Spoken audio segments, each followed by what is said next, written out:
નમસ્તે મિત્રો, હેરોનનું સૂત્રના આ વિડીયોમાં તમારું સ્વાગત છે। અગાઉના વિડીયોમાં આપણે હેરોનનું સૂત્ર વિશે ભણ્યા। આ વિડીયોમાં આ વિશે કેટલાક પ્રશ્નો ઉકેલીશું। ચાલો શરૂઆત આ પ્રશ્નથી કરીએ। આપેલી આકૃતિઓનું ક્ષેત્રફળ શોધીએ। પહેલી આકૃતિને ધ્યાનથી જોઈએ। અહીં એક સમબાજુ ત્રિકોણ છે જેની બધી બાજુઓના માપ a છે। અહીં આપણને ઊંચાઈની કોઈ માહિતી આપેલી નથી। આપણે જાણીએ છીએ કે જ્યારે આપણે ત્રિકોણની બધી બાજુઓના માપ જાણતા હોય તો ક્ષેત્રફળ શોધવા માટે હેરોનના સૂત્રનો ઉપયોગ કરી શકીએ છીએ। તો ચાલો શરૂ કરીએ। જણાવો કે અહીં a, b અને c નું માપ શું થશે? ત્રિકોણની ત્રણેય બાજુઓ સરખી છે એટલે આ ત્રણેયનું માપ a થશે અને હવે સૂત્ર આ પ્રકારે થશે: વર્ગમૂળમાં s કૌંસમાં s માઇનસ a કૌંસમાં s માઇનસ a કૌંસમાં s માઇનસ a।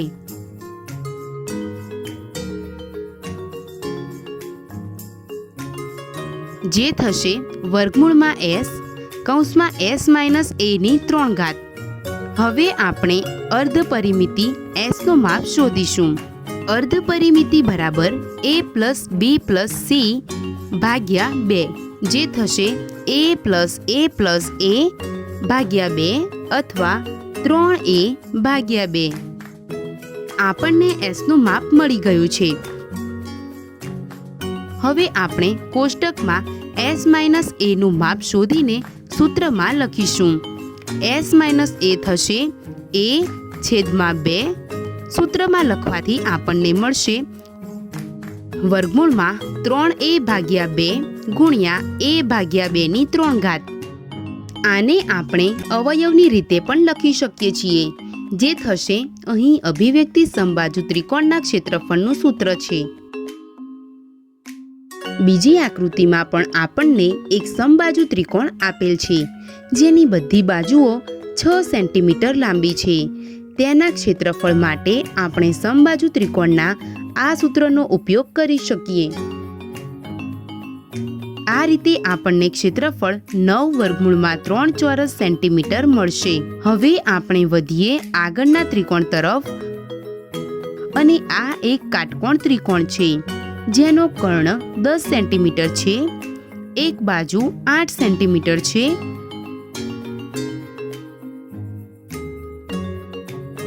હવે પાયથાગોરસ પ્રમેયની મદદથી ત્રીજી બાજુનું માપ જાણી શકીએ છીએ।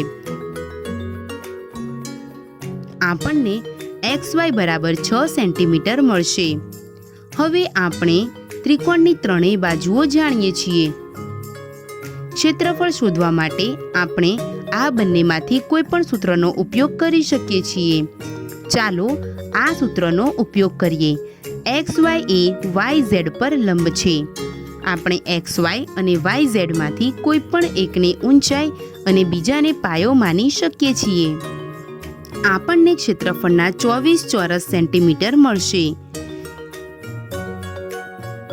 જો તમે હેરોનના સૂત્રનો ઉપયોગ કરશો તો પણ જવાબ તે જ મળશે।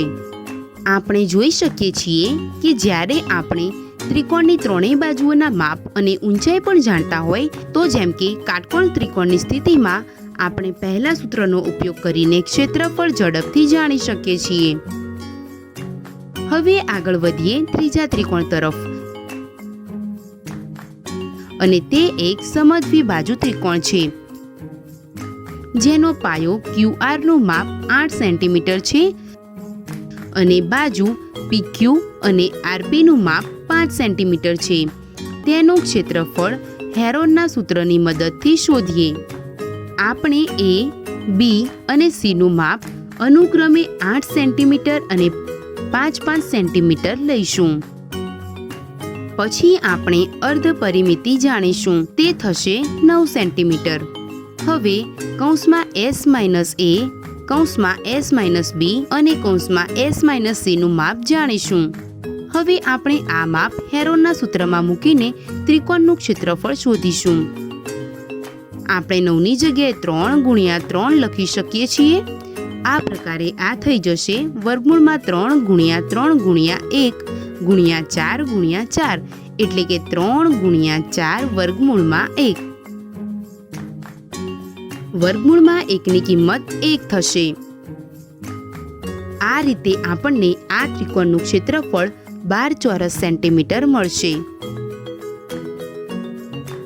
શું તમે આ સમદ્વિ બાજુ ત્રિકોણના ક્ષેત્રફળ બીજી કોઈ રીતે શોધી શકો છો? તમે તમારા સાથી મિત્રો સાથે આના પર ચર્ચા કરી શકો છો. આ સાથે આપણો આ વિડીયો પૂરો થાય છે, જેમાં આપણે હેરોનના સૂત્ર આધારિત કેટલાક પ્રશ્નો ઉકેલ્યા. મળીએ આગળના વિડીયોમાં આના પર આધારિત બીજા પ્રશ્નો સાથે. આભાર.